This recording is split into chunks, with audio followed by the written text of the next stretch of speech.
오늘 우리에게 주시는 생명의 말씀은 창세기 9장 20절에서 29절 말씀입니다. 하나님 아버지, 오늘 낮 시간에도 저희들을 불러주시고 주님의 말씀을 듣게 하시니 감사합니다.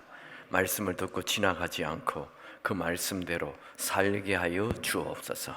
주님, 예물을 주님께 드립니다. 드린 손길마다 그곳에 있는 모든 기도 제목들이 응답되게 하여 주옵소서. 우리가 이 땅에 사는 동안 나의 행복을 위하여 살지 않고 주님께 쓰임받는 삶을 살게 하옵소서. 하나님, 우리 교회가 선교에 열심을 내게 하시니 감사합니다. 하나님께 귀히 쓰임받는 교회 되게 하옵소서. 오늘 말씀을 기대하며 예수님의 이름으로 기도하옵나이다. 아멘. 아멘. 우리 옆에 있는 분과 인사합시다. 큰 은혜의 시간이 되시기 바랍니다. 한 번 더 인사할까요? 나는 당신 때문에 참 행복합니다.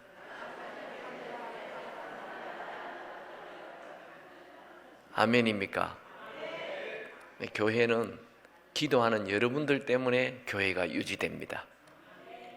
교회는 젊은 층이 교회를 이끌어가는 게 아닙니다. 이 교회는 영적인 장소이기 때문에 기도하는 사람들이 교회를 기둥처럼 바치고 교회를 이끌어가는 거예요. 제가 보니까 여기 계신 분들 다 6학년 정도 돼 보이는데 바로 여러분들 때문에 우리 교회가 있는 거예요. 이 3학년, 4학년들은 기도를 안 해요.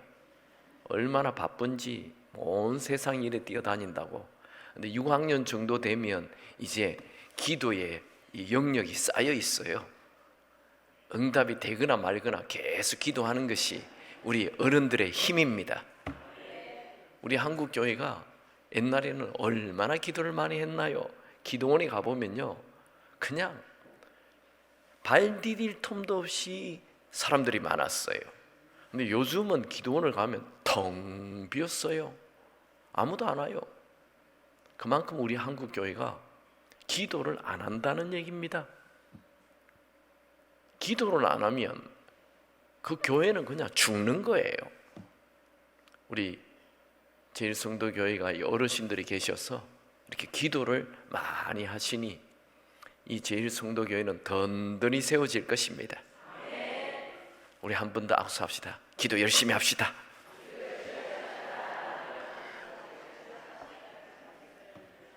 오늘은 존중에 대해서 나눠보기 원합니다. 존중. 이 존중이라는 단어는 별로 쓰지 않아요. 이 인간관계의 모든 키는 여기 존중에 있어요. 상대방을 존중해주면 상대방도 나를 존중해줘요. 여기 시어머니도 좀 계시죠? 네. 요즘 청년들은, 특별히 젊은 자매들은 이 시자를 엄청 안 좋아합니다. 그래서 성경도 시편을 안 읽는데요. 시자가 달린 거는 다 싫어한다는 거예요. 제가 아는 한 권사님, 미국의 권사님 그 며느리가 식사 대접을 해서 갔어요. 갔는데 막 시어머니 자랑을 하는 거예요. 와, 딸이 엄마 자랑하는 거 말고 며느리가 시어머니 자랑을 하는 거예요. 자기가 예수 믿게 된 게 시어머니 때문에 예수를 믿었고, 시어머니의 모든 삶이 자기는 다 따라하고 싶대요. 시어머니가 얼마나 좋은지.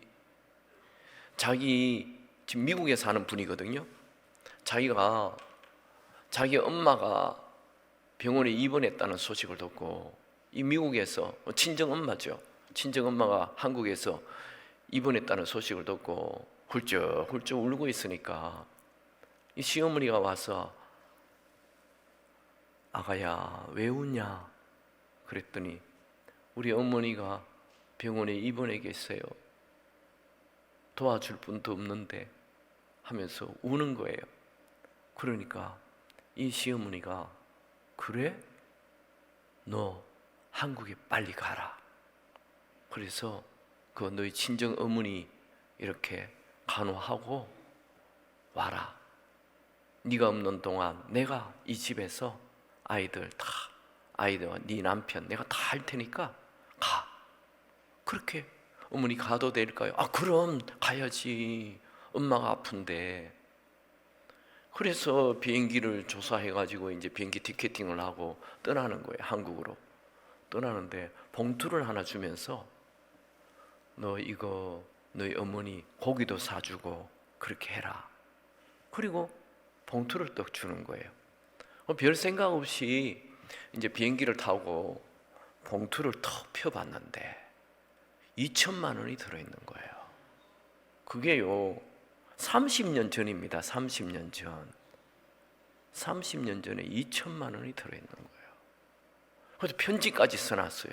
며느라, 너희 엄마가 아프니 네 마음이 얼마나 힘들겠니? 하면서 쭉 편지를 써놓은 거예요. 이 자매가 눈물 펑펑 흘리면서 도대체 우리 시어머니가 믿는 하나님이, 예수님이 누군지 나도 좀 알고 싶다.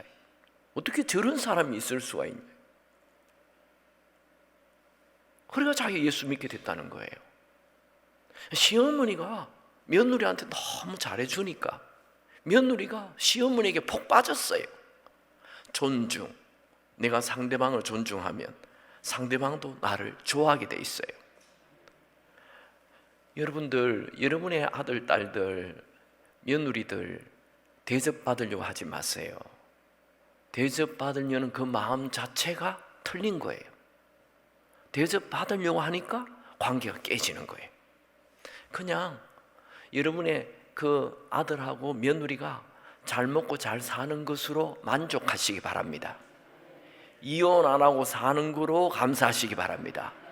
이혼해가지고 손주 던져놓고 갑니다. 그 고생하지 마시고 여러분 집에 왔다 안 왔다, 뭐 찾아왔니 안 왔니, 뭐 선물을 보냈니 안 보냈니, 생일 선물을 챙기니 안 챙기니, 명절을 챙기니 안 챙기니, 이런 소리 하면 안 됩니다. 이미 그런 분은 꼰대가 되는 것입니다. 그냥 둘이 잘 먹고 잘 사는 거로 만족하시기 바랍니다. 아이고 너희들 같이 잘 살아줘서 고맙다. 난 너희들이 그냥 행복하게 사는 것만으로도 만족한다. 그리고 선물을 오히려 보내줘요.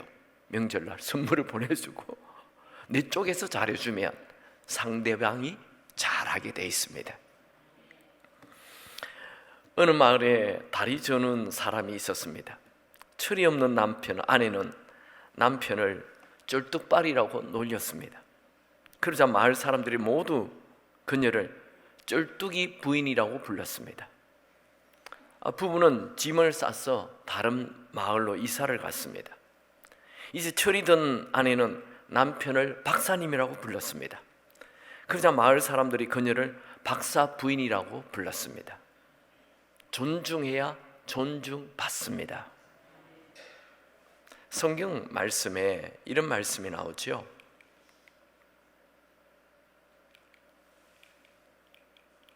제가 또 이런 켜지를 않고 자꾸 눌려대니까 참 바보죠. 같이 한번 읽습니다. 시작. 형제를 사랑하며 서로 우애하고 존중하기를 서로 먼저 하라. 먼저 하라고요. 우리는 거꾸로잖아요. 네가 잘해야 내가 네한테 잘해주지. 아니 그거 아니고 성경은 내 쪽에서 먼저 하라 이거예요. 내 쪽에서 먼저 해요. 먼저 존중하면 그 사람도 나를 존중하게 돼 있어요. 인간관계를 잘하는 비결 간단합니다. 내 쪽에서 먼저 존중하면 돼요. 부부 사이가 나쁜 사람들 공통점이 있어요. 부부 사이가 나쁜 사람들은 서로 무시합니다. 서로 상대방을 무시해요. 그래서 그 무시하는 것이 이혼까지 가게 하는 것입니다. 반면에 부부 사이가 좋은 사람은 서로 존중해요. 저는 저희 교회에서 신혼부부 학교 할 때 이렇게 합니다. 절대 말 놓지 마라. 특별히 관계가 조금 어려울 때는 절대로 말 놓으면 안 된다. 관계가 엄청 좋을 때는 말을 놔라. 그래서 말을 놓기도 하고 올리기도 하고, 평소에는 말을 올려주고, 여보 이거 했어요? 이것 좀 해주세요. 이렇게 평소에는 말을 올리고, 둘이 다정할 때는 잘 있었어? 잘 잤어? 아유, 이렇게 좋을 때는 말을 놓고, 관계가 평소에는 말을 올리고 관계가 나쁠 때는 더 말을 올렸어. 그렇게 해야 되는 것입니다. 여러분들은 어떻게 합니까? 아유, 우리 영감탱이 저거 말투가 벌써 이게 아주 나쁜 말을 씁니다. 그러니까 남편이 여러분을 보고 싶어 하지 않습니다. 나오는 말마다 나쁜 말을 하죠. 또 이미 늙었죠. 뭐 매력이 있습니까? 솔직히 6학년 넘으면 매력 없습니다. 6학년 넘으면 그 여자가 그 여자입니다. 그 얼굴이 그 얼굴입니다. 그런데 나오는 말도 험악해요. 은퇴하고 밥 세 끼 꼬박꼬박 챙겨 먹는 남편을 뭐라 그러죠? 모르십니까? 하루에 한 끼만 먹으면 일식, 한 끼만 먹으면 일식시라고 부릅니다. 일식시라고. 두 끼 먹으면 두시가 그래요. 세 끼 다 챙겨 먹으면 삼식이 세끼. 간식까지 챙겨 먹으면 종갓나 세끼. 용서하십시오. 제가 이게 그만큼 남편이 집에 있으면 싫어한다 이거예요. 말투가. 그런데 아유, 우리 남편 내 먹여 살린다고 은퇴하기까지 고생했어요. 고마워요 하면서 이렇게 챙겨주면, 남편이 자기가 알잖아요. 자기 친구들 다 그 집에서 구박받는 거 알고 있는데 자기 부인이 잘해주면 이 남편이 황송해가지고 여보 고마워, 내가 뭐 도와줄까요? 이렇게 나오는 거예요. 여러분이 먼저 상대방을 존중해주면 상대방도 나를 존중하는 것입니다. 교회에 보면요, 아주 못된 권사님들이 있습니다. 얼마나 못됐는지 그분 지나가면 찬바람이 쌩쌩 붑니다. 그분이 나타나면 담임 목사님까지 도망가 버립니다. 제가 어느 교회 부목사로 있었는데, 그 교회는 한 700명 되는 교회인데, 이 교회는 지금 담임 목사님이 이렇게 청빙돼서 왔어요. 그리고 이 권사님이 이권사님이라는 분인데, 이분은 그 교회 개척 때부터 같이 있었어요. 그리고 원로 목사님이 돼서 나가시고, 이 권사님이 그 교회 대빵이에요. 와, 모든 걸 이 권사님 마음대로 해요. 그래서 저희 담임 목사님이 연세가 60도 넘었어요. 근데 이렇게 교회 들어다가 그 권사님이 강대상에 이렇게 옆으로 나오면 갑자기 뒤로 도망가 버린. 야, 이 권사님 나타났다 하면서 도망가. 아이고, 얼마나 무섭게 하는지. 못된 권사님이에요. 제가 보니까 그 교회는 그 권사님이 사라져야 부흥할 겁니다. 저희 아내가 그 교회에서 있었거든요. 그러다가 자매로 있다가 저랑 결혼을 했어요.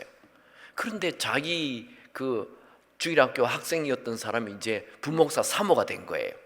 그런데 이름을 막 뭐라고 크게 부르고 그냥 막 이것저것 얼마나 야단을. 아니, 사모가 됐는데 야단을 치고. 그래서 제가 여보, 이 교회 못 있겠다, 도망가자. 그래서 그 교회에서 제가 나온 거예요. 제가 얼마나 그 교회에서 인기가 있었는데 저를 그냥 붙잡아 줬으면 그 교회가 진짜 큰 부흥했을 텐데 제가 도망가 버렸다니까요. 야, 저 원사님 때문에 못 살겠다. 도무지 비인격적인 관계를 하시는 것입니다. 그런데 본인은 몰라요. 자기가 맨날 야단치면서 우리 교인들이 나에게 아주 쌀쌀맞게 대한다고. 자기가 먼저 그렇게 하면서 누가 좋아하겠어요? 다 싫어합니다. 인간관계는 내 쪽에서 먼저 존중해야 됩니다. 또 한 권사님이 있는데, 이 권사님은요 다 좋아해요. 얼마나 좋아하는지 몰라요. 이 권사님은요, 제가 그때 노총각으로 그 교회에 갔는데 저를 만날 때마다 김 목사님 이리 와보세요 이러면서 요 호주머니에 뭐 한참 찾아요. 뭐를 이렇게 꼼지락 해가지고 딱 꺼내서 주면 10,000원짜리 2장 그걸 딱 주는 거예요. 자기 아들들이 딸들이 준 돈 여기 요 안에 무슨 보재기를 하나 만들었는지 호주머니를 하나 만들었는지 그걸 이렇게 꺼내가지고 만나는 부목사마다 다 줘요. 매번 그렇게 애들도 줘요. 청년들도 줘요. 모든 교회 교인들이 이 권사님을 좋아해요. 두 분이 너무 대조적인 거예요. 이야, 여러분 연세가 좀 되면 나이가 벌써 6학년, 7학년쯤 되면요 입을 열지 말고 호주머니를 열어야 됩니다. 호주머니 여시기 바랍니다. 그거 자식들에게 물려주지 마세요. 진짜 손해입니다. 여러분이 살아있는 동안 주님을 위하여 좋은 일을 많이 하시기 바랍니다. 교회 일하는 분들 다 어디든지 주세요. 그 주일학교 교사들도 있고 전도사님들도 있고 다 수고하는 분들 있잖아요. 그거 그냥 지나가지 말고 어이 김성생 이거 점심이라도 한 끼 사먹. 아이 권사님 왜 그러세요? 그래 하면서 그냥 주세요. 돈 주면 싫어할 사람 아무도 없다. 특별히 색깔을 노란색 주면 너무 좋아요. 파란색 주지 말고 노란색. 그 노란색을 다 줘요. 만날 때마다. 그거 내 가지고 있어봤자 내가 안 써요. 여러분 돈은요 흘러가야 되는 거예요. 자꾸 이렇게 내 쪽에서 먼저. 인간관계 잘하는 비결 아주 간단합니다. 내 쪽에서 먼저. 하나님도 똑같아요. 하나님도. 자, 우리 같이 한번 읽어볼까요? 시작.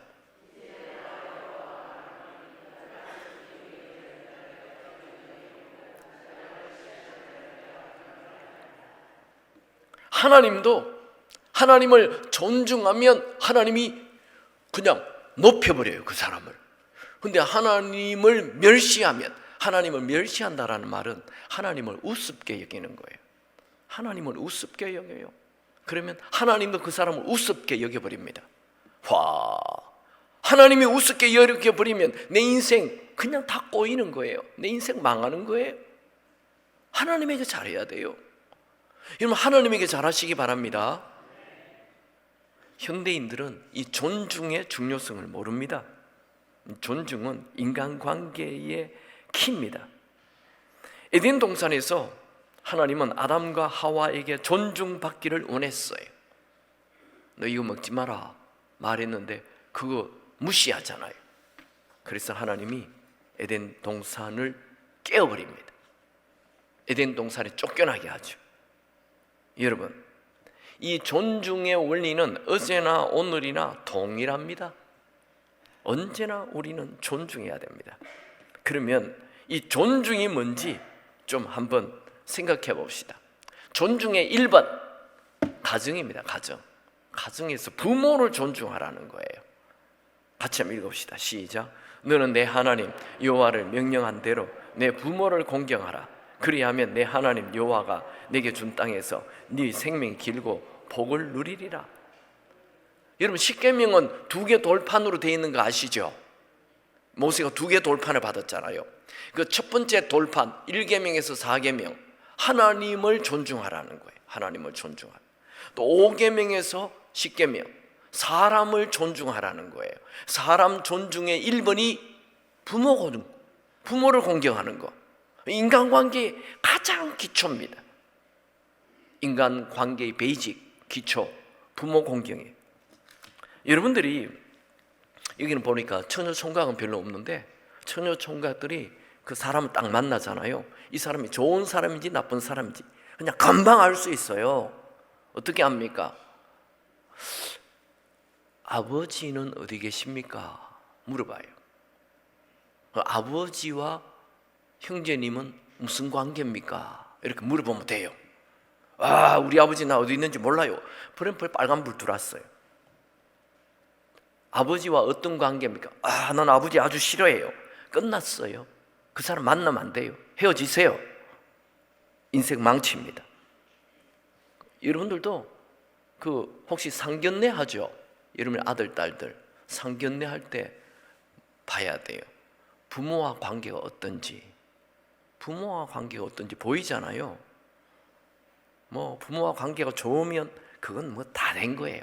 근데 부모와 관계가 뭐 서로 막 인상 쓰고 앉아 있고 막 그냥 화를 뻘럭뻘럭 내고 있고 아버지 하면서 막 요러면 그건 그냥 결혼 미뤄야 돼. 부모와의 관계가 가장 중요한 키입니다. 이 성경은 얘기하잖아요.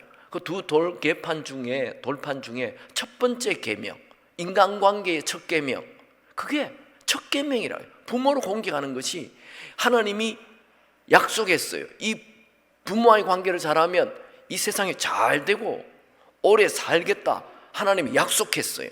약속하신 첫 번째 계명이 부모와의 관계입니다. 부모를 존경하는 것은 이건 너 그랬으면 좋겠다가 아니고 명령, 하나님의 명령입니다. 하나님의 명령에는 설명 필요 없습니다. 명령에 무슨 설명이 필요해요?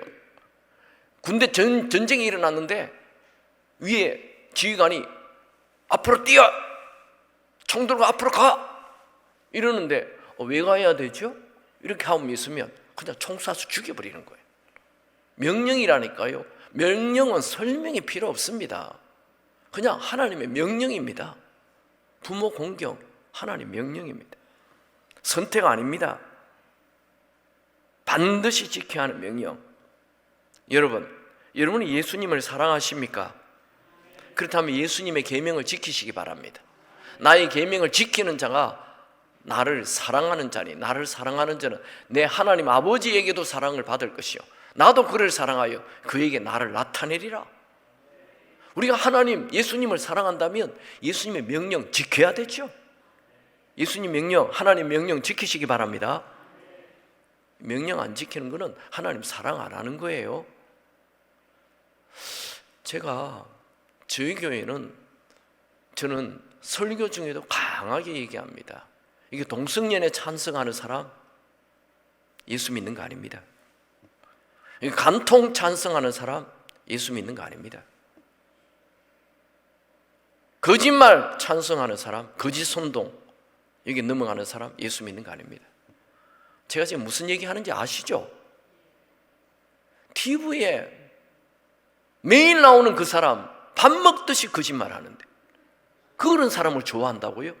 정신 나간 사람입니다. 예수 믿는 거 아닙니다. 우리 교회는 제가 아주 강하게 얘기합니다. 저는 이 교회는 어떤지 모르겠는데 여러분, 하나님의 명령을 우습게 여기면 하나님이 그 사람도 우습게 여겨버립니다. 우리 예수 믿는 사람은 공산주의 좋아하면 안 됩니다. 아멘입니까?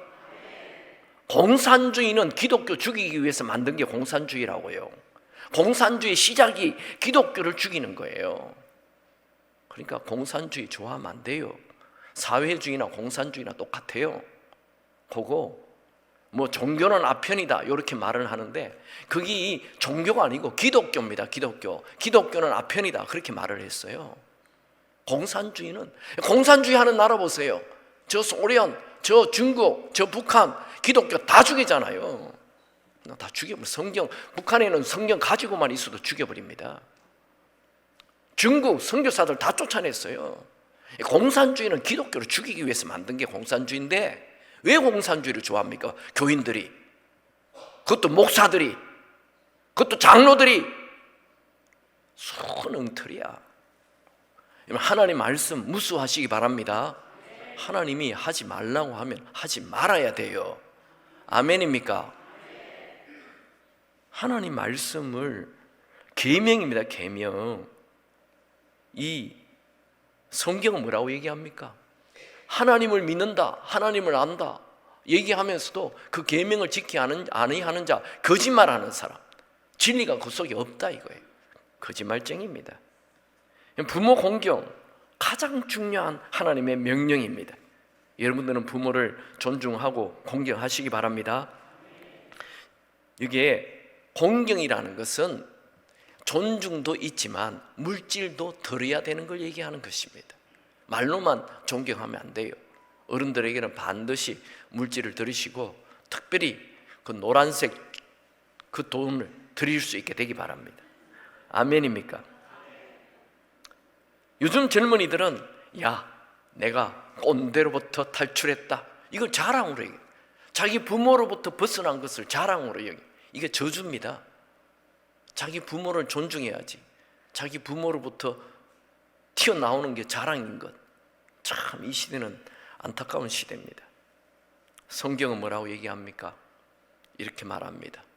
부모를 경홀하게 여기는 사람 저주받을 것이라고 말했습니다. 여러분들은 부모를 존중하시기 바랍니다. 목사님, 근데요, 다 죽었는데요, 늦었다고요? 늦어도 부모에게 대하여 좋게 말하시기 바랍니다. 여러분이 부모에 대하여 말할 때는 언제나 좋게 얘기하십시오. 아무리 여러분의 부모가 여러분에게 해준 것이 없다 하더라도 우리 부모님 때문에 나는 지금 이렇게 믿음 생활하고 있고, 부모님 때문에 내가 그래도 건강하게 잘 살고 있다. 언제나 여러분의 부모에 대해서는 좋게 말을 해야 하는 것입니다. 오늘 제가 본문을 창세기 9장을 선택했습니다. 이 창세기 9장에 보면 노아의 가정이 나와요. 노아는 노아의 대홍수로 다 죽을 때 8 식구만 살았어. 방주에서 나오죠. 새로운 삶이 시작됩니다. 인류의 두 번째 시조가 노아입니다. 첫 번째 시조는 아담이고, 아담은 불순종해가지고 노아의 대홍수로 다 죽잖아요. 두 번째 시조를 노아를 선택했어요. 노아에게 하나님이 원하는 것 딱 한 가지입니다. 그것을 우리가 같이 살펴봅니다. 자, 하나님은 노아에게 다시는 물로 심판하지 않겠다 하시면서 뭘 보여줬죠?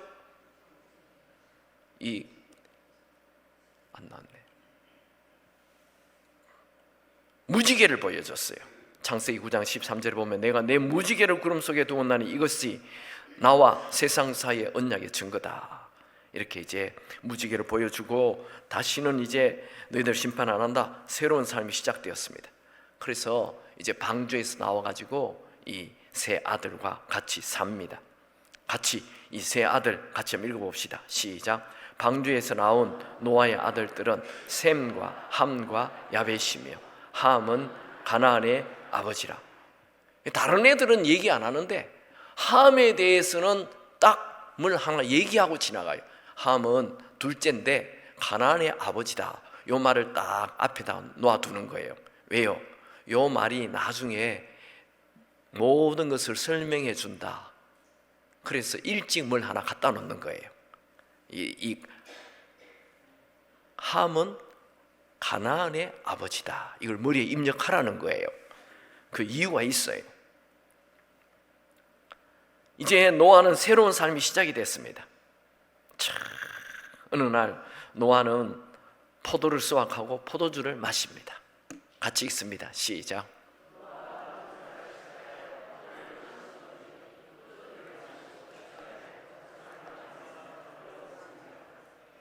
성경은 지어낸 이야기가 아닙니다. 성경은 위인전으로 막 아름답게 꾸며낸 이야기가 아닙니다. 팩트, 사실, 있는 그대로를 기억하는 거예요.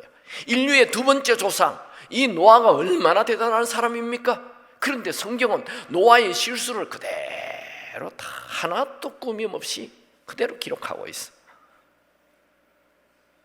왜 노아는 포도주를 먹고 취했을까요? 아마 성경에는 기록이 안 되어 있는데 첫 수확인이 얼마나 좋습니까? 야, 1년 넘게 배 안에 있다가 땅에 내려서 첫 수확을 했으니 너무 신났어요. 너무 기뻐서 포도주를 만들어 가지고 먹고 취했을 수도 있다. 또는 주변에 보니까 자기 친구가 한 명도 없어요. 자기 나이는 자기밖에 없는 거예요. 그래서 너무 외로워서 또 한잔하고 취했다. 알 수 없어요. 왜 그랬는지. 어쨌든 노아는 지금 이 포도주를 먹고 취했어요. 얼마나 많이 먹었는지, 자기가 무슨 일을 하는지 몰라요. 이 술 취한 사람들의 행동은 여러 가지입니다. 어떤 사람은요, 술 취하며 막 노래를 부르고 그렇게 고성방가하는 사람이 있고, 또 어떤 사람은 술 취하며 막 우는 사람이 있어요. 어떤 사람은 술 취하면 뭘 막 깨는 사람이 있어요. 이것도 깨고 저것도 깨고. 근데 노아는 술 취하니까 옷을 벗는 버릇이 있었나 봐요. 자꾸 뭘 벗어. 아마 뜨거워서 그랬던 것 같습니다. 몸이 뜨거워가지고. 근데 이 노아가 이제 벌거벗은 것을 둘째 아들이 봅니다. 자, 우리 잘 아는 내용이죠? 같이 읽습니다. 시작.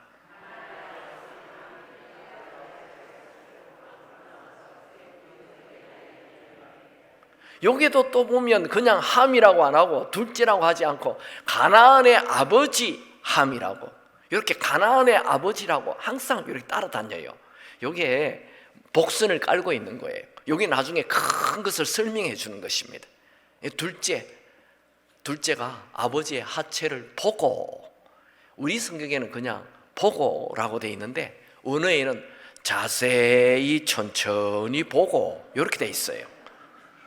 야, 이거 못된 놈이죠. 응? 그걸 그렇게 자세히 볼 게 뭐 있어요? 그것도 꼼꼼히 볼 게 뭐 있어요? 짓거나 비슷한데. 그런데 이놈이 자세히 보고 그걸 또 끝내지 않고 온 동네 방네 돌아다니면서 올러리 꼴러리 하면서 얘기하기 시작하는 거예요. 왜 그랬을까요? 왜 둘째는 아버지 실수를 형과 동생에게 알렸을까요? 이것은 부모의 실수를 부각시키고 아버지의 존중을 빼앗아가 버리는 거예요. 도둑질입니다. 아버지의 존경을 빼앗아가는 거, 이거 도둑질이라고 해요. 근데 왜 그랬을까요? 둘째가 답입니다. 대부분의 부모들은 첫째를 진짜 잘해줍니다. 첫째가 이제 막 태어났으니까 얼마나 귀해요. 근데 둘째는 약간 소홀합니다. 그래, 너 좀 자유롭게 해라. 첫째 때는 막 공부도 앉아시키고. 저는요, 우리 형님은 학교 갔다 오면 원일이 이리 와 공부해. 딱 우리 아버지가 앉아서 딱 했어요.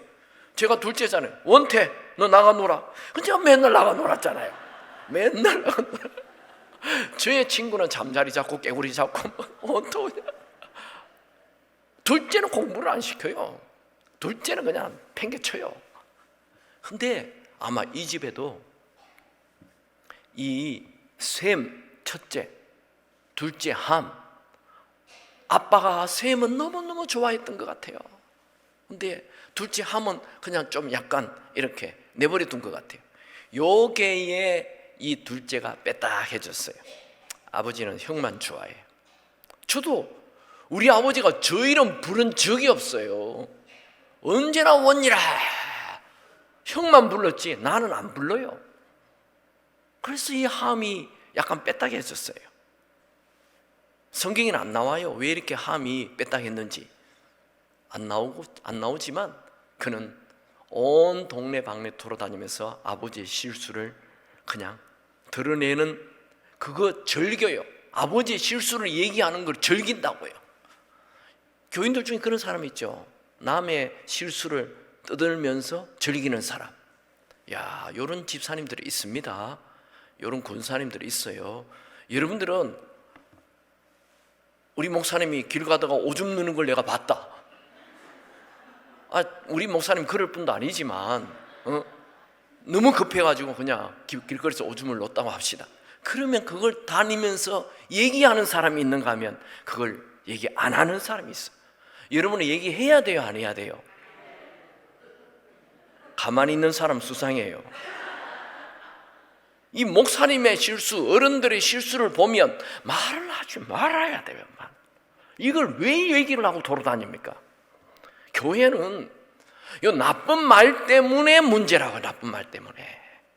나쁜 말 하지 마세요. 제가요 25년 담임 목사를 했는데 안식월을 딱 5개월 한 적이 있었어요. 그리고 이번에 4개월 딱 하고 돌아왔어요. 연초에 2월에서 6월까지 4개월 딱 하고 돌아왔어. 8월에 휴가 2주를 했어요. 근데 이 어떤 권사님이 아니 목사님은 안식년 그렇게 쉬었으면 됐지 또 여름에 휴가는 왜 하냐, 요런 것들이 있더라니까. 진짜 아니 내가 안식으로 4개월밖에 안 했는데 1년 내내 해도 되는데 돌아와서 지금 교회를 섬기고 있는데 여름에 휴가 좀 가면 안 됩니까? 꼭 못된 것들이 있어요. 제가 이 낮 예배니까 그냥 우리 교회 아니니까 내가 자유롭게 얘기하는 거예요. 그런 권사님이 있으면 뭐라 그래야 될까요? 여러분 같으면 아이고 목사님 1년 내내 쉬셔도 되는데 여름 휴가 갔다 온 게 뭐 문제가 됩니까? 다른 교회 목사님들 꼬박꼬박 7년 만에 다니던데 우리 목사님 25년을 해가지고 겨우 휴가 4개월 5개월밖에 안 하셨는데 뭐가 그렇게 불만이 많습니까? 이렇게 얘기해야 되는 거예요. 여러분들은 언제나 여러분의 아버지를 존중하고 보호해 주시기 바랍니다. 그런데 이 둘째가 이렇게 고발하고 돌아다녀요. 남실수 고발하고 돌아다니는 거, 그건 누가 하는 일입니까? 사탄이 하는 일이에요. 사탄은 언제나 남실수를 고발해요. 예수님은 우리의 죄를 대신해서 죽어주시는 분이고 사탄은 우리를 고발하고 우리를 실수를 부각해서 죽게 만드는 거예요. 여러분들은 예수님처럼 남의 실수를 덮어주는 자 되기를 축원합니다.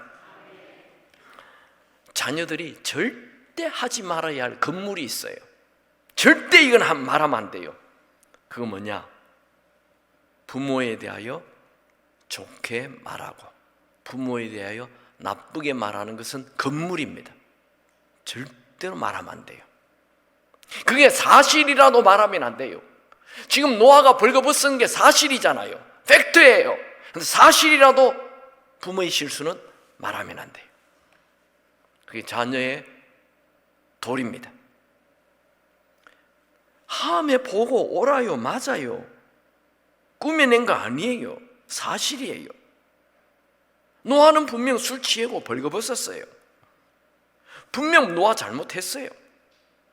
그런데 함이 이걸 온 동네 방네 돌아다니면서 떠들었다. 여러분, 우리는 옳은 것보다 더 중요한 것은 존중하는 것입니다. 사랑하는 것입니다. 존중. 내가 본 것이 사실이라도 윗사람의 존경을 빼앗는 일이라면 말아야 되는 것입니다. 사실보다 더 중요한 것, 존중하는 것입니다. 우리 예수님이 우리에게 주신 최고의 말씀, 황금률이라고 그러죠. 산상수훈 중에 가장 중요한 말씀 한 구절 다 같이 읽습니다. 시작.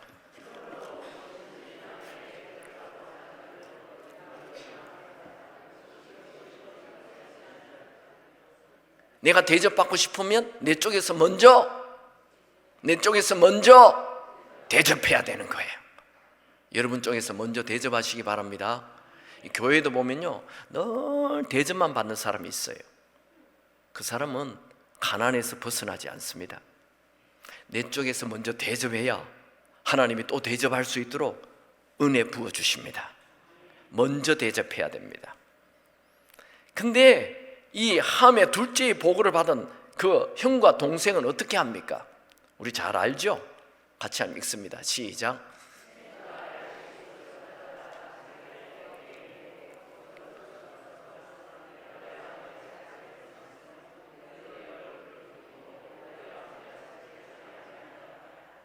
이야, 여기 셈과 야벳을, 첫째와 셋째는 옷을 가져다가 자기 어깨에 맸다?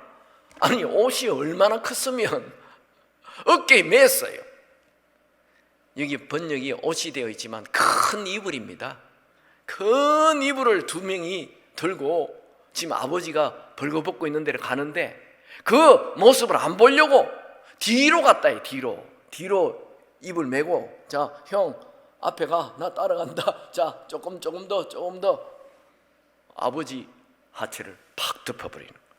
이야, 이 아버지를 향한 존중이 얼마나 대단합니까? 아버지의 실수를 안 보겠다는 거예요. 큰 옷 하나 들고 가서 퍽 덮은 게 아니고 큰 이불을 어깨에 메고 두 장정이 들어가서 얼마나 아름다운 모습입니까? 이런 태도 우리는 배워야 됩니다. 시간이 흘러 노아가 술에서 깹니다. 그래서 이 일을 다 알게 됩니다. 여러분, 어른은 자기 아들, 딸이 자기에게 어떻게 했다는 것 다 알게 됩니다. 시간이 흐를 뿐이죠. 시간이 지나면 다 알아요. 여러분이 사장님 욕하면 시간이 지나면 사원들이 사장님에게 어떻게 욕했다는 걸 다 알게 됩니다. 교회도 똑같아요. 여러분 목사님 욕하면 시간이 지나면 어느 집사가 어느 권사가 목사님에게 무슨 말 했다 다 알게 됩니다. 여러분만 모를 뿐이지 목사는 다 압니다. 그게 다 안테나가 돼서 들어옵니다. 같이 욕했던 사람끼리 그 중에 한 명이 와서 얘기해 줍니다. 그게 다 한다니까요. 그러니까 절대 윗사람 욕은 하지 말아야 되는 거예요. 노아는 어떤 사람입니까? 여러분 생각에는 노아가 화가 나가지고 막 저주를 했다 그렇게 알고 있죠. 노아는 그런 사람이 아닙니다. 노아는 원래요 당대의 의인이었어요. 당대의 완전한 사람이고 하나님과 동행하는 사람이었어요. 노아는 600년 동안 하나님과 동행했어요. 비록 실수를 했지만 그때도 여전히 하나님과 동행했어요. 그는 방주에서 나와서 늘 기도하는 사람이었어요. 그래서 둘째에 대하여 이제 얘기를 합니다. 이 둘째 함이 얼레리 꼴레리 하고 돌아다녔다는 거 알잖아요. 그래서 둘째 함에 대하여 어떻게 얘기를 합니까? 같이 읽어봅시다. 시작.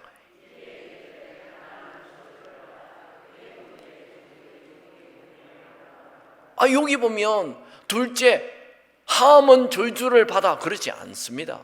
가나안은 저주를 받아 이렇게 얘기해요. 앞에 계속 나왔잖아요. 함은 가나안의 아버지라. 그러니까 이 함이 저주를 받는데 함의 후손들이 사는 가나안 땅 전체가 저주를 받게 되는 거예요. 이야, 무섭습니다. 하나님은 이 함이 그냥 저주를 받기를 원한다. 계속 위에서 가나안의 아버지 함이라고 얘기했던 이유가 이게 답인 것입니다. 가나안이 저주를 받게 되는 거예요. 저주는 그냥 한 사람의 저주로 끝나지 않고 자자손손 전부가 저주를 받는다. 이 무슨 얘기를 지금 성경이 하고 있는 것입니다. 여러분 창세기 11장에 보면 바벨탑 사건 나오죠. 그 시날 땅, 그 바벨탑이 세워진 곳이 가나안 땅입니다. 또 하늘에 불이 내려와서 멸망당한 소돔과 고모라 성이 있는 곳, 그것도 가나안 땅입니다. 그리고 이스라엘 백성들이 출애굽해가지고 가나안 땅의 사람들 다 죽이잖아요. 그것도 가나안 땅입니다. 이 가나안 땅이 이렇게 저주를 받는 이유는 앞에 함 때문에 이게 쭉 내려가서 가나안 전부가 저주를 받게 되는 것입니다. 무섭죠? 여러분, 아버지를 존중하지 아니하면 자녀들의 저주의 댐이 터지는 것입니다.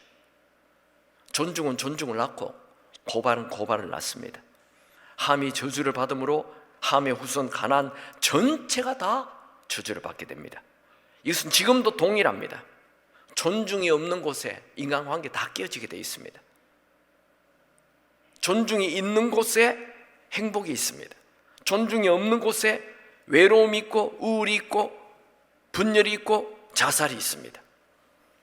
노아는 함의 자손들에게 종이 될 걸 저주하였습니다. 그냥 종이 아니에요. 종들의 종이 된다는 거예요. 이야, 종들의 종, 제일 밑바닥에 내려간다. 이거 인생 밑바닥에 무서운 저주를 합니다. 여러분의 자녀들이 축복된 인생을 살기 원한다면 여러분의 자녀들에게 존중을 가르치시기 바랍니다. 특히 부모를 존중하지 않는 사람은 절대로 존중의 자리에 올라갈 수 없습니다. 노아는 함에게는 저주를 했지만 첫째와 셋째에게는 축복을 하십니다. 같이 읽습니다. 시작.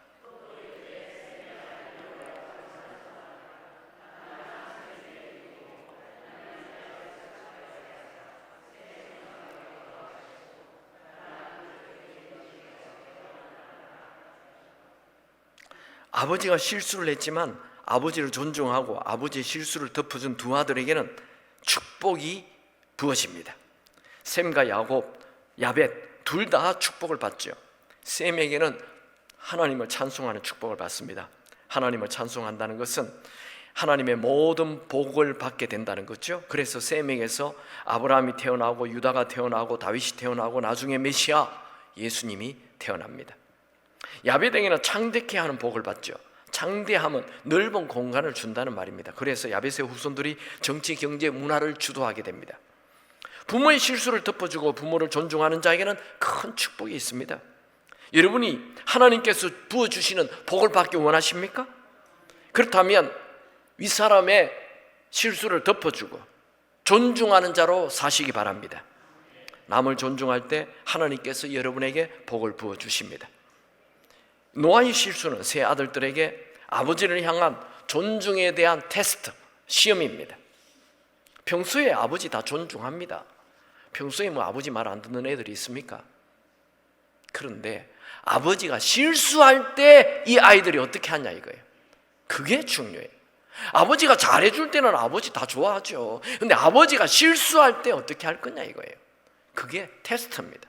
네가 아버지 실수할 때 아버지를 존중하느냐, 실수를 떠벌리고 돌아다니느냐.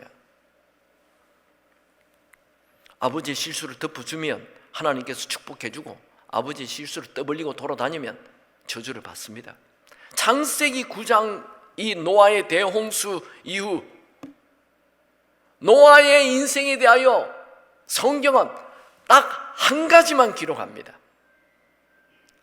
아니 노아가 방주에서 나와서 얼마 더 삽니까? 350년 살았어요.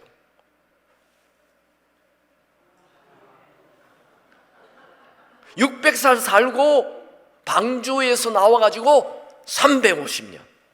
그러니까 600살 산 것도 대단하지만 방주 이후에 350년 살았으면 노아에 대하여 할 말이 얼마나 많겠습니까?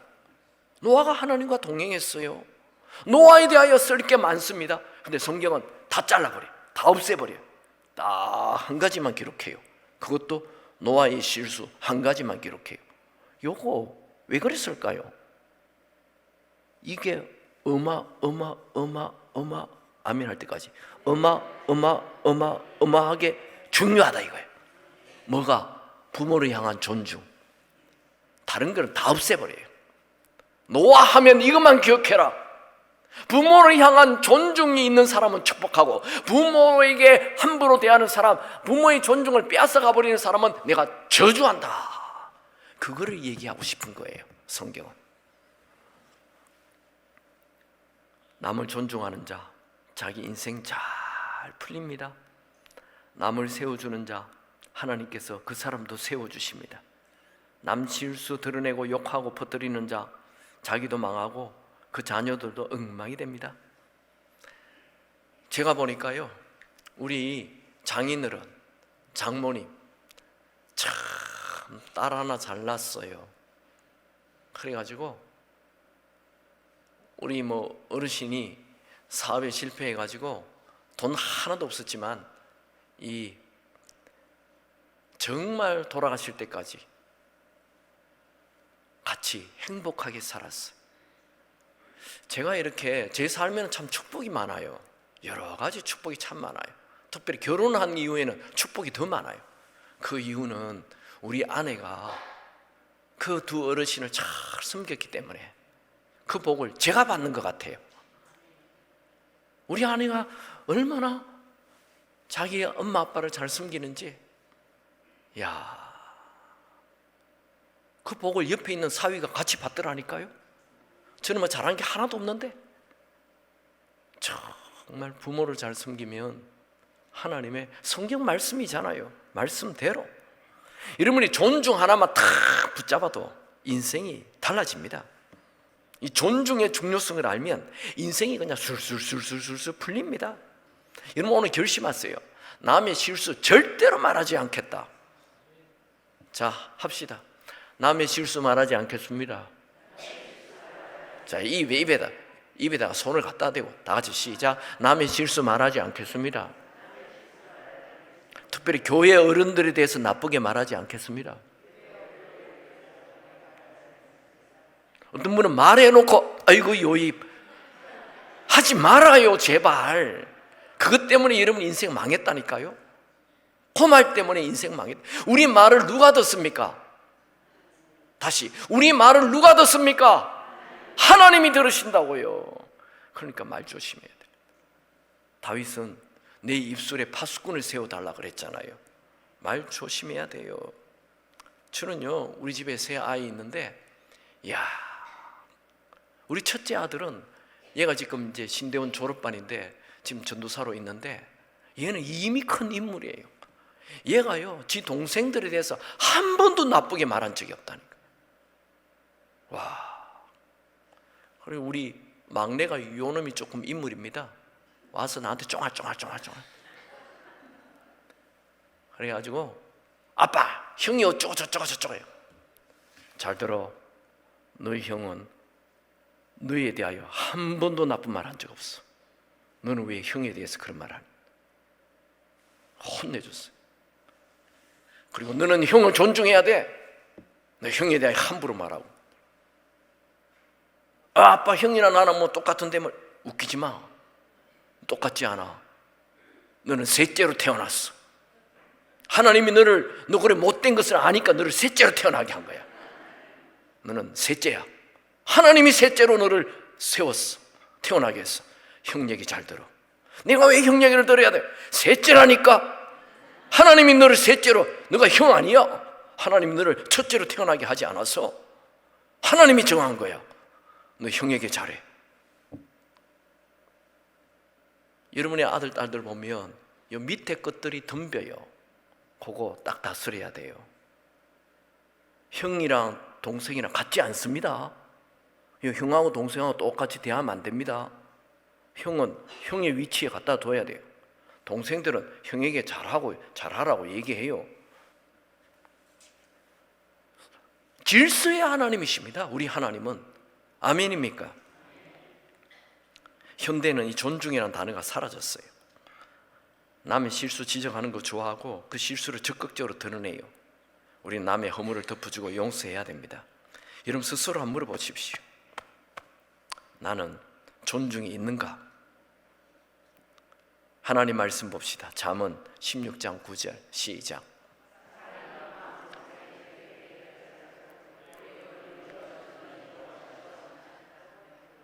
그 다음 절 여호와여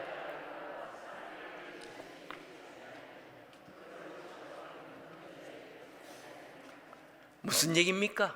인생은 내 뜻대로 되는 게 아니고 하나님의 계획대로 하나님의 뜻대로 된다는 거죠.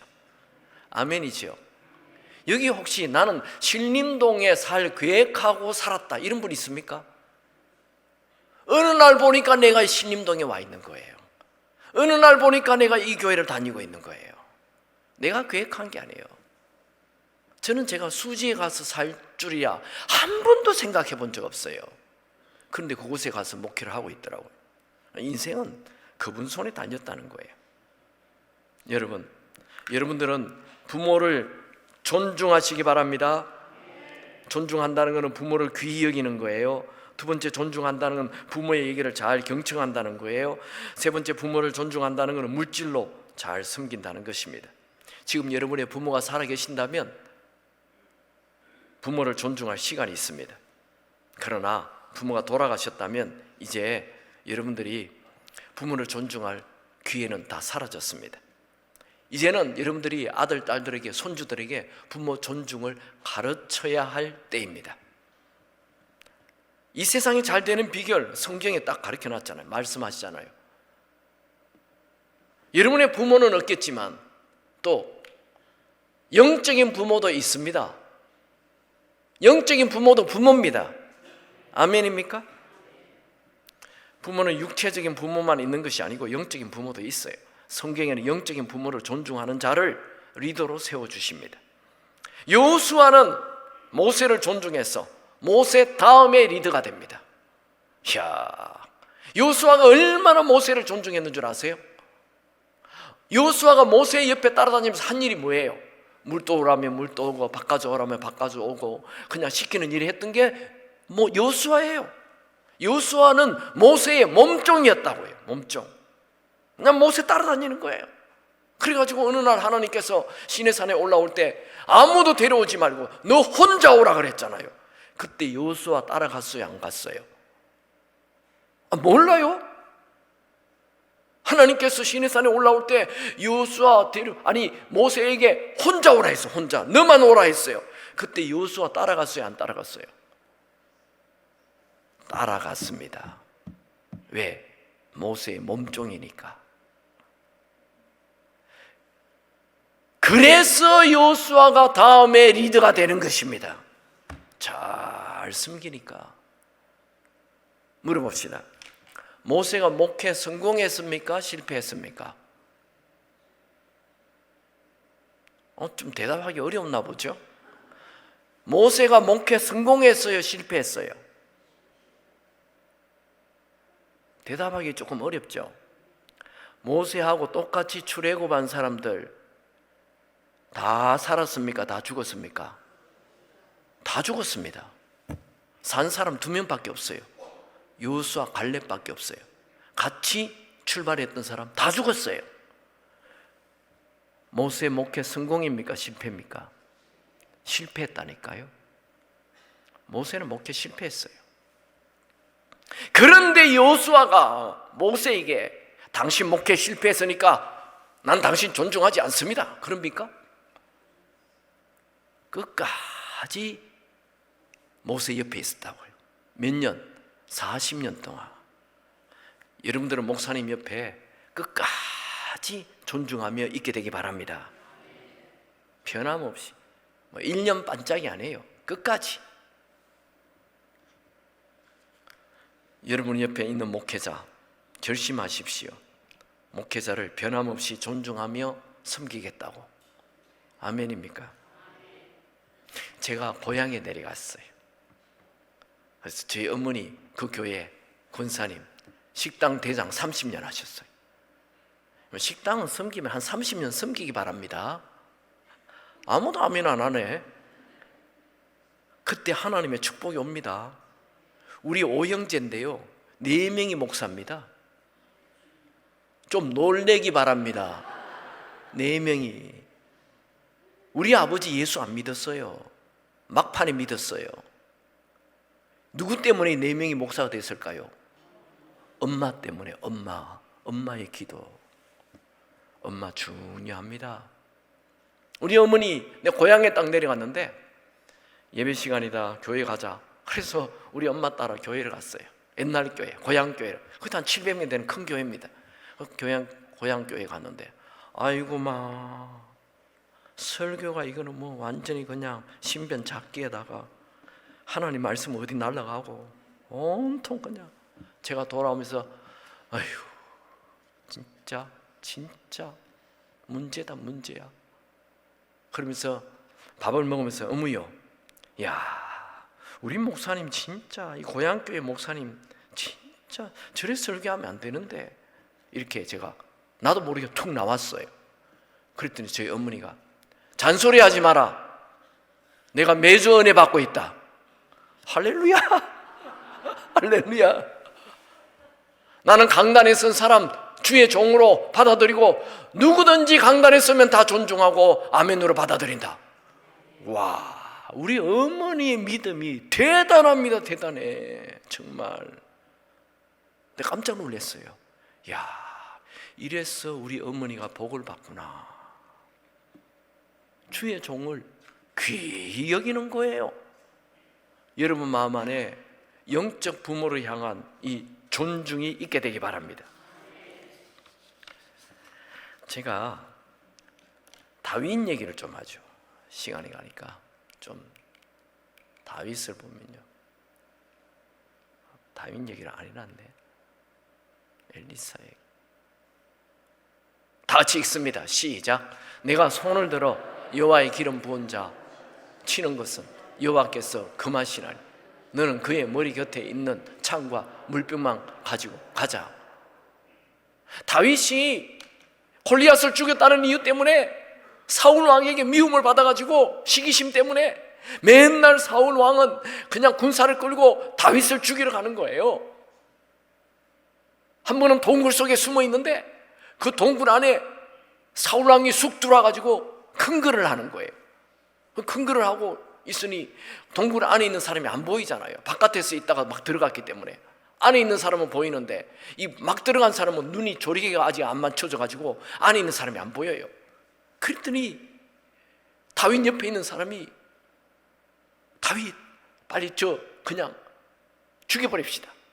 그랬더니 안 죽이잖아요. 하나님이 기름 부음 받았는데 내가 어떻게 죽이느냐. 여러 번 이런 사건이 있는데 또 한 번은 또 사울이 나타나는데 죽일 수 있는 상황이 됐어요. 그냥 사울 진영에 확 군사들을 데리고 들어가서 보니까 사울이 쿨쿨 자고 있는 거예요. 그냥 콕 찔러 죽여버리면 돼요. 근데 다윗이 사울을 안 죽여요. 그냥 사울 옆에 있는 창과 물병만 가지고 나가자 이렇게 하는 거예요. 아니 왜 자기를 죽이냐는 이 사울을 안 죽이고 다윗은 그냥 갔을까요? 하나님이 사울에게 왕으로 기름을 부었다는 거예요. 그러니까 손대면 안 된다는 거예요. 이야, 다윗 대단합니다.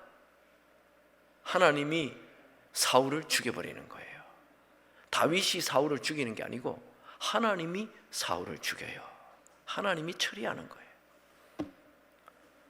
다윗은 정말 사울 왕을 존중했습니다.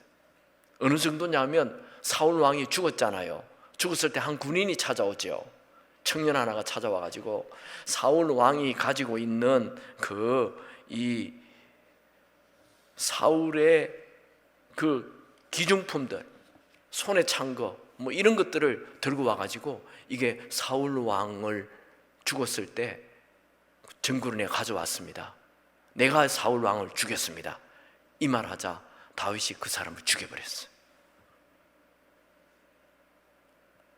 다윗은 사울 왕에 대하여 존중을 끝까지 표현하였던 것입니다. 자, 엘리 제사장 봅시다. 아니, 엘리사를 한번 봅시다. 엘리사는 엘리야를 존중했습니다. 엘리야에게는 많은 선지생들이 있었어요. 선지 학생들이 많았어요. 그런데 그 중에 유독 엘리사는 엘리야를 끝까지 존중하는 거예요. 끝까지 따라다녀요. 사람들은요 대부분 죽을 때는 멀리합니다. 사람들이 다 이제 엘리야가 죽는다는 거 다 알고 있었어요. 그런데 엘리사는 끝까지 따라다녀요. 그리고 엘리야가 하늘로 올라갈 때 그는 큰 소리로 외칩니다. 같이 읽습니다. 시작. 엘리사가 보고 소리 지르되 내 아버지여 내 아버지 이스라엘의 병거. 이게 엘리야를 향한 엘리사의 마음이에요. 엘리사는 언제나 엘리야를 향하여 자기의 아버지로 생각했다. 친아버지가 아닙니다. 영적인 아버지로 내 아버지요 내 아버지요 울었어요. 엘리야가 떠날 때 울었다고요. 어이 잘 죽었다 이게 아니에요. 울었다고요. 내 아버지요 내 아버지요 통곡을 합니다. 성경은 뭐라 그랬죠? 아버지를 존중하며 땅에서 잘 되고 장수한다 했죠. 하나님이 엘리사에게 땅에서 잘 될 수 있는 축복을 갑절로 부어줘 버린 거예요. 왜? 엘리야를 존중했으니까. 엘리야를 존중해요.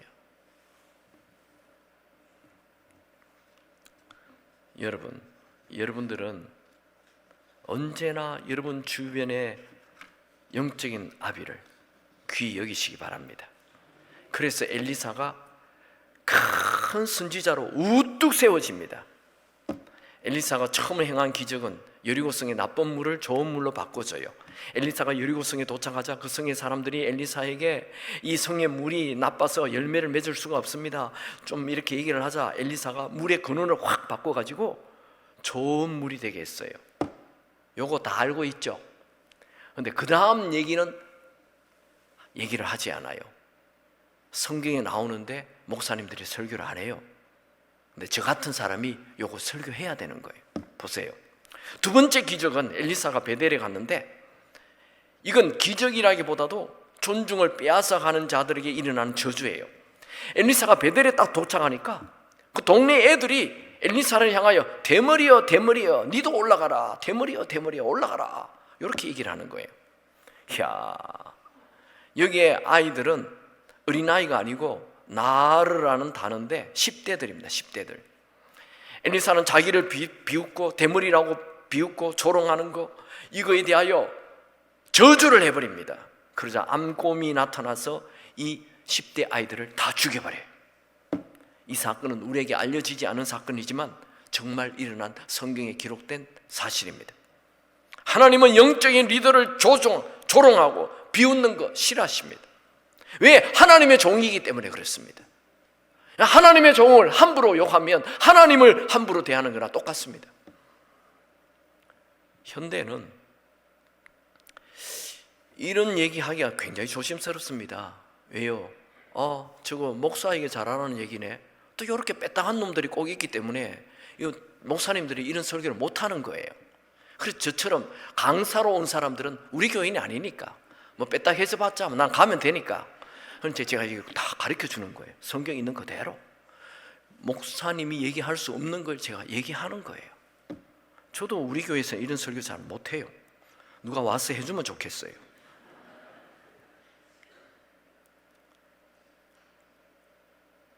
엘리사가 수넴 지역을 통과해요.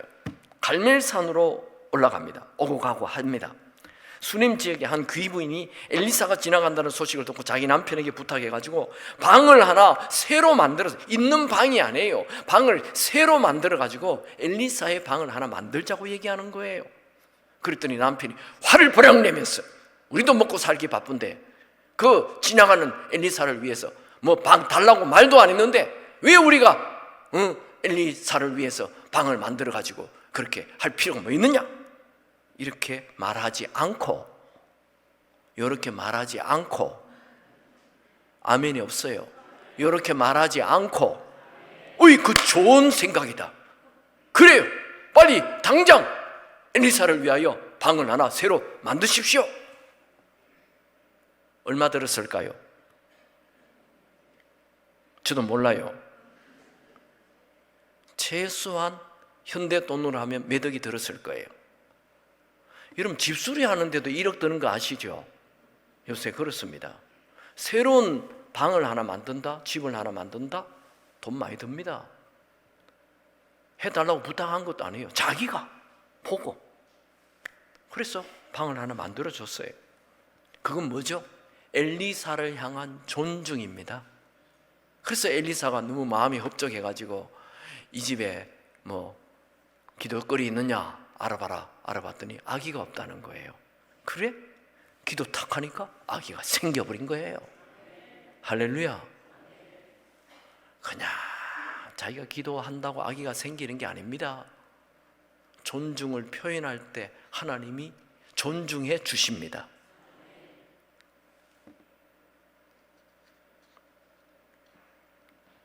하나님은 하나님께서 세우신 하나님의 종을 존중할 때 은혜 베풀어 주십니다.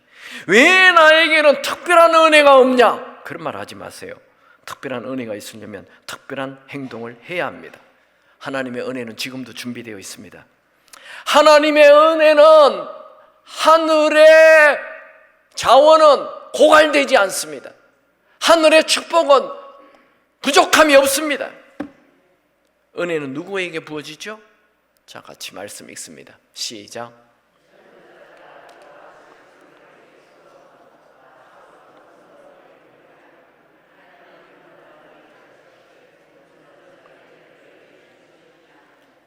요즘 젊은 친구들은 장로님들을 존중 안 해요. 권사님들을 존중 안 해요. 젊은 친구일수록 위에 어른들, 장로님, 권사님들 존중하시기 바랍니다.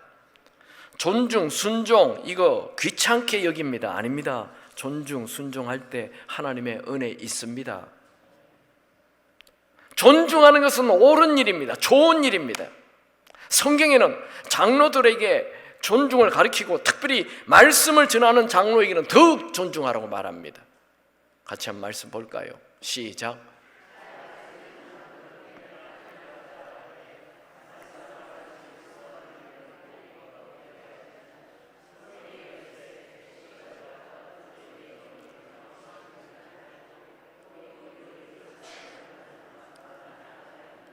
신약의 초대 교회들은 이 목사님도 장로 그룹에 들어 있었어요. 그런데 그 목사님들은 말씀을 가르치는 장로라고 했어요. 그래서 말씀을 잘 가르치는 장로는 더욱 존중하래요. 보통 교회에 보면요, 장로 아들, 권사 아들들이 빼딱한 친구들이 많아요. 왜 그런 줄 아세요?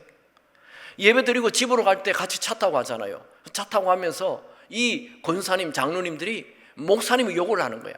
그 목사님 어쩌고 저쩌고 욕을 하면 애들이 뒤에서 다 들어요. 목사님은 욕을 하는 대상이구나. 욕을 배워요, 애들이요. 그래가지고 이 아이들이 교회에서 뺐다하게 되는 거예요. 여러분들은 절대로 아이들 앞에서 교회 어른들, 장로님, 목사님, 권사님 욕하지 않기 바랍니다. 여러분의 아들, 딸들에게 독을 주는 거예요. 독을. 교회 떠나게 만드는 거예요. 맨날 우리 부모가 욕하는 교회 걔들이 다니고 싶겠습니까? 야, 우리 목사님 좋다.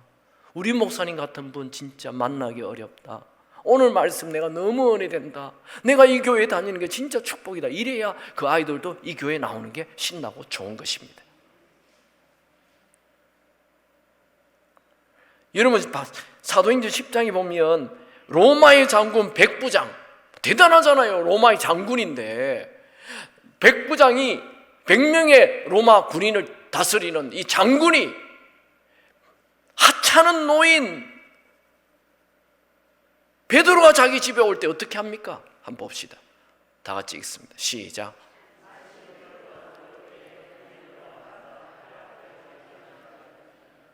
이야, 이거 우리 잘 이해하기 어렵죠. 좀 쉽게 얘기해 보면 우리가 옛날에 일본의 식민지로 살았잖아요. 그때 일본 순사 집에 우리 목사님이 들어가는 거예요. 그럼 한국 목사님이 들어간다고요. 일본 순사 집에. 그러자 일본 순사가 집 대문에 나와가지고 땅에 팍팍 엎드려가지고 아이고 목사님 어서 오세요. 이거와 똑같은 거예요. 로마가 이 이스라엘을 지배했잖아요. 로마의 장군은 이스라엘 땅에 어마어마한 사람입니다. 일본 순사보다 더 대단한 사람입니다. 그것도 그냥 장군이 아니고 백부장, 100명의 로마 군인을 그스리는 백부장이 나이가 많은 그 머리가 희끗희끗한 베드로가 자기 집에 오니까 땅에 엎드려 버린 거예요. 이야, 이거 소문나면 로마에 보고되면 이 로마에서 이 장군 잘라버릴 겁니다. 그런데 이 백부장이 그런 행동을 한다 이거예요. 뭘 얘기합니까? 베드로, 나는 당신을 존중합니다. 땅에 엎드렸어요. 그래서 그 집에 말씀을 전하자 성령이 부어지잖아요. 그 집 전체에 성령이 부어져요.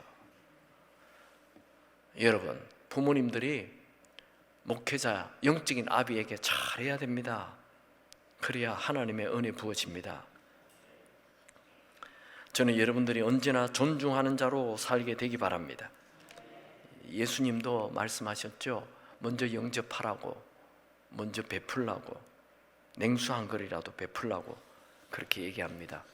초대교회 성도들은 120명이 마가의 다락방에 모였죠. 그래서 10일 동안 기도했더니 마가의 다락방에 성령이 부어진 거 아시죠? 그 마가가 마가복음을 기록하게 됩니다. 왜? 자기 집에 맨날 초대교인들이 왔다리 갔다리 하고 베드로가 왔다리 갔다리 하고 그렇게 해서 원래 마가는 믿음이 없었어요. 자기 삼촌 따라 그 성지순례가 아니고 이 1차 전도여행 따라갔다가 중간에 힘들다고 도망왔던 사람이 마가예요. 그랬던 마가지만 그가 마가복음을 기록하게 돼요. 베드로하고 친해서. 베드로하고 언제 친해집니까? 자기 어머니가 자기 집을 초대교회로 내놨다고 해요. 120명이 10일 동안 먹고 자고 할 수 있도록 해줬다고 해요. 그러니까 그 집에 베드로가 맨날 왔다 하니까 그 집에 청년놀이 있던 마가랑 친해서 베드로와 마가와 친해졌던 거예요. 여러분을 물어봅시다. 여러분의 집에 교인 120명이 가가지고 10일 동안 먹고 자고 할 수 있습니까? 누가 대신 꺼주면 돼요. 괜찮아요. 놀라지 마시고. 네, 여러분 집에 교인 120명이 가서 10일 동안 먹고 자고 할 수 있습니까? 못하죠. 그만한 장소도 없잖아요. 만약에 우리 집에 120명이 와서 하루만 먹고 자고 해도 우리 집 거들나 버릴 것입니다. 그런데 10일 동안 계속 먹고 자고. 이야, 이 마가의 엄마가 얼마나 대단한 믿음입니까? 자기 집을 다 내놨어요. 재산도 다 내놨어요. 그러니까 그 집에 아들로 있는 이 막둥이, 이 좀 개구장이 이 마가가 큰 인물이 되는 것입니다. 여러분이요, 돈 있다고 자랑하지 마시고 주의 일에 여러분의 것을 내어놓을 수 있게 되기 바랍니다. 그럴 때 여러분의 아들, 딸이 복을 받습니다. 내 아들, 딸 복 받기 원하면 주의 종을 잘 영적 아비로 대하고 잘 섬겨야 돼요. 베드로는 마가에 대하여 이렇게 평가합니다. 같이 한번 읽어봅시다. 시작.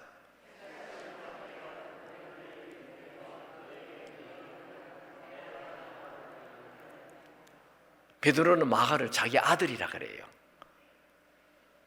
그 집을 마가의 엄마가 그 집을 내놨으니까 그 집에 들락날락 하다가 그 집의 아들 마가랑 친해졌어요. 그래서 나중에 베드로의 아들이 되는 거예요.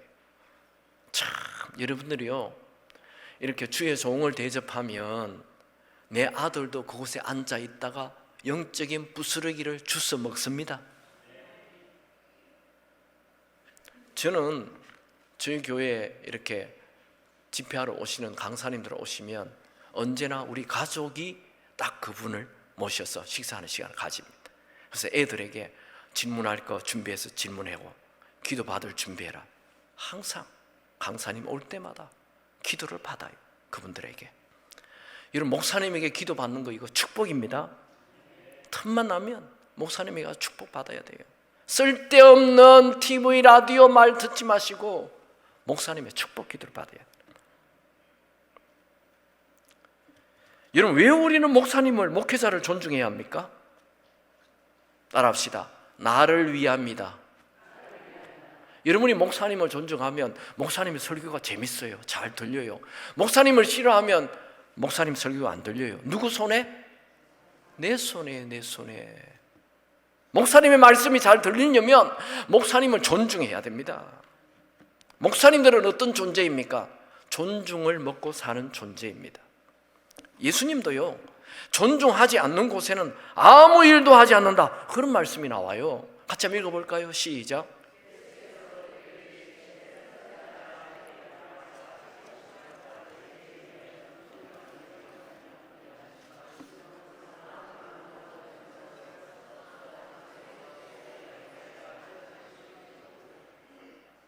예수님이 능력이 얼마나 많습니까? 가는 데마다 병이 났는데 예수님이 자기 고향에서는 아무 일도 안 한다. 기적을 안 하신다는 거예요. 왜요? 저 목수 아들이잖아. 저 요셉 아들이잖아. 니까짓 게 뭐 한다고 그래? 이렇게 사람들이 예수님을 향한 존중이 없기 때문에 예수님이 거기서는 아무 일도 안 하겠다는 거예요. 여러분들이 목회자를 존중할 때 목사님 신이 나서 설교를 합니다. 그런데 여러분들이 목사님을 존중 안 하면 목사님도 설교할 마음이 없어요. 당연한 것 아닙니까? 예수님도 그러는데. 또 그 다음 말씀 보면 더 이상한 말씀을 하십니다. 거기서는 아무 권능도 행할 수 없어. 아니, 고향에서는 예수님이 능력을 행할 수 없었대요. 능력이 안 나온대요. 이야, 선지자는 고향에서 존경받지 못한다. 여러분들은 가까이 있는 사람을 존중하시기 바랍니다. 가까이 있는 목사님을 존중하시기 바랍니다.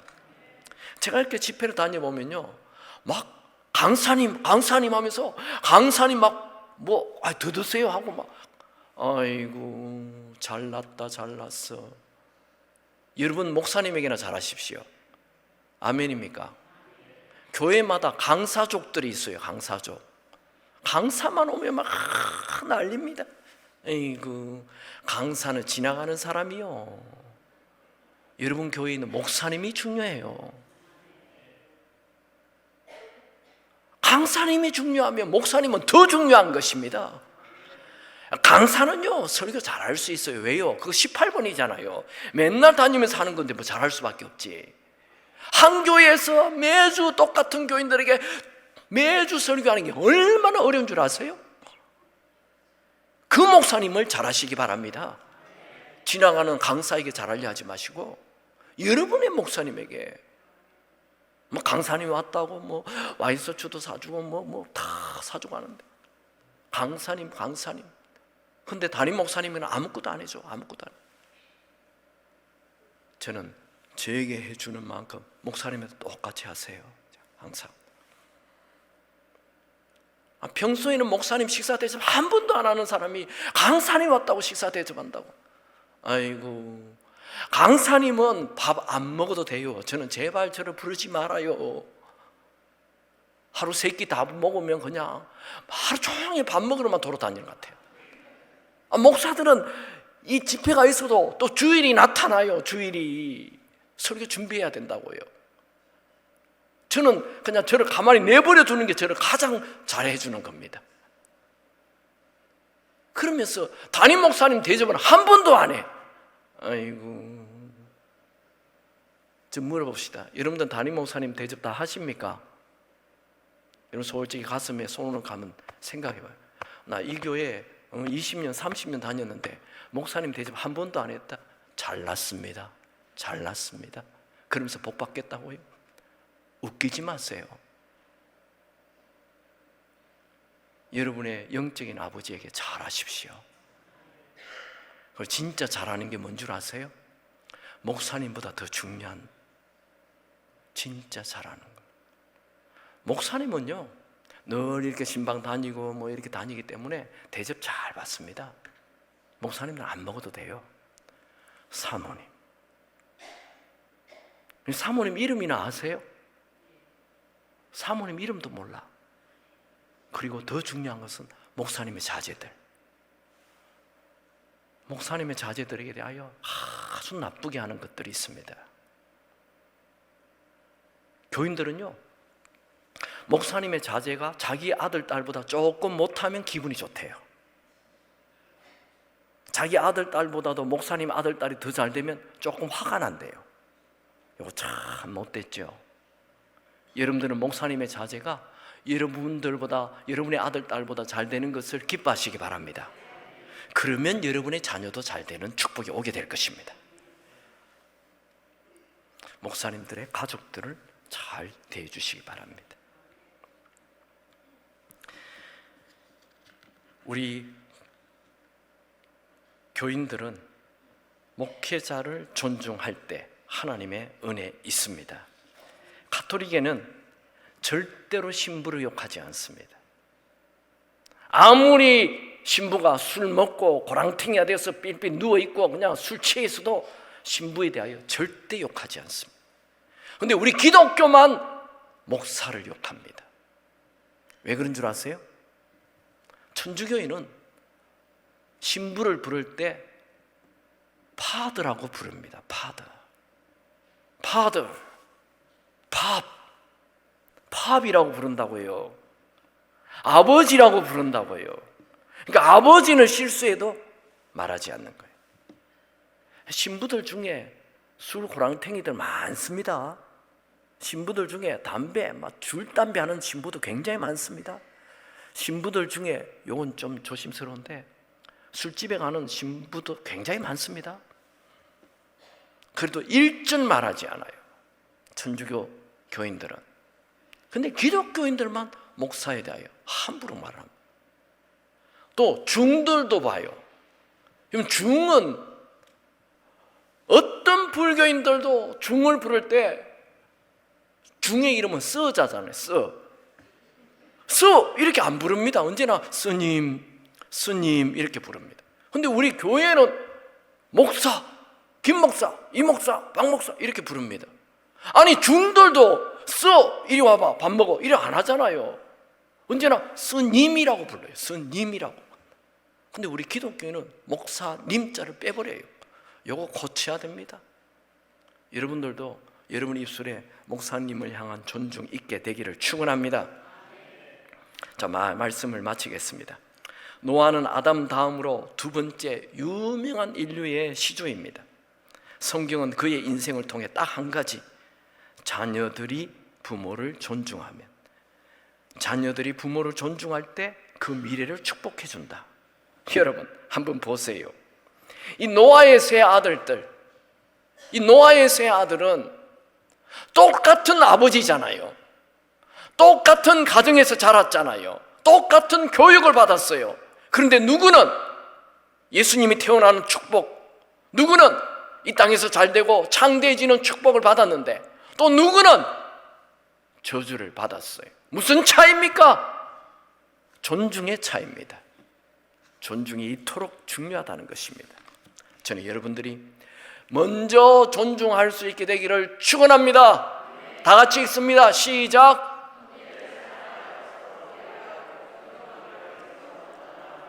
자, 옆에 있는 분과 악수합시다. 내가 먼저 당신을 존중하겠습니다.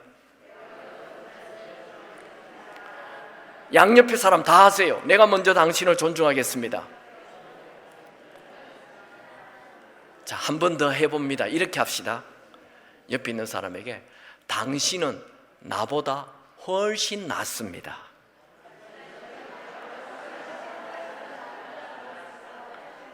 아멘입니까? 근데 여러분 속으로 뭐라 그랬어요? 니보다 내가 낫지. 여러분, 왜 당신이 나보다 낫습니까? 이유는 간단합니다. 나는 당신의 죄를 몰라요. 그러나 나는 내 죄를 내가 다 알아요. 그러니까 내 꼬라지 보니까 당신이 훨씬 나아. 아멘입니까? 저는 늘 얘기합니다. 여보, 당신이 나보다 훨씬 낫다. 진짜 그래요. 기도도 나보다 많이 하고 말씀도 나보다 많이 읽고 사랑도 나보다 더 많고 나보다 훨씬 나아요. 그래서 내가 여보, 당신 나보다 훨씬 나아요. 고마워요. 저는 우리 교회 장로님들 다 얼마나 좋은지 몰라요. 저보다 나이가 많잖아요. 그런데도 늘 목사님 하고 조금만 큰 어려운 문제가 있으면 새벽기도 나와가지고 목사님 저 좀 기도해 주세요. 아이 꼴라니 이거 나이도 어린 저에게 와가지고 이 어르신이 목사님 기도해 주세요. 제가 손을 잡고 기도하면 목사님 감사합니다. 늘 목사님 이거는 우리 교회 어떻게 하면 좋을까요? 아이고 그분들이 사회적으로 아는 게 얼마나 많습니까? 이 세상 돌아다니는 게 훨씬 많이 아는데 언제나 저에게 와가지고 목사님 이건 어떻게 하면 좋을까요? 물어보고 진짜 존중이 됩니다. 존경이 됩니다. 대단한 어른이십니다. 저는 우리 장로님들하고 25년 목회하면서 한 번도 싸워본 적이 없어요. 싸울 리가 없죠. 그분들이 다 좋으신데 내 쪽에서 먼저 존중해야 됩니다. 여러분이 먼저 존중하기 바랍니다. 오늘부터 집에 돌아가셔서 남편에게 존중을 표현하세요. 여보, 나와 같이 살아줘서 고마워요. 이러면 남편이 왜 그래? 어디 아파? 당신 병원 가야 되는 거 아니야? 그러더라도 계속하세요. 그러면 이 아내가 변했네. 변했네. 와, 우리 아내가 이런 보석이었어? 보물이었어? 와, 남자들은요, 아내가 잘해주면 그냥 홀까닥 넘어가 버립니다. 잘해주는 아내 미워할 남편 아무도 없습니다. 아내가 먼저 존중하세요. 먼저. 아멘입니까?